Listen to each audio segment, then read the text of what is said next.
পুত্রে তোরা 3 পুত আমার এই জায়গায় আসত, মনে হয় বেশিক্ষণ বাঁচবো না, আমার সময় শেষ হয়ে যাইতেছে। পুত্রে তুই আমার বড় পুত, তোর দক্ষিণ অঞ্চলটা দিয়ে দিলাম, তুই চললে বেড়ে তো না। তুই আমার মার যাবত, তুই একটু চালাক চতুর আসাস, তোরে উত্তর অঞ্চল দিয়ে দিলাম, তুই তো চললে বেড়ে খাইতে।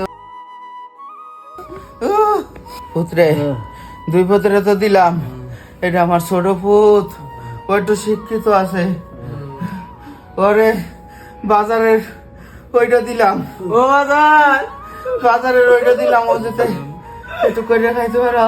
দেখছস তোকে বাপের কত ভালো, মরার আগে তোকে জায়গা সম্পত্তি সব ভাগ করে দিয়ে যাইতে আছে। কি এর মাকে ভালের বালা কি এর ছবি ভাগ করিতেছে, সারা জীবন ভিক্ষা করে খাইছে, হে অঞ্চল আমরা 3 জনে বুঝাই দিতেছে, আমরা তো ভিক্ষা করে আইতাম।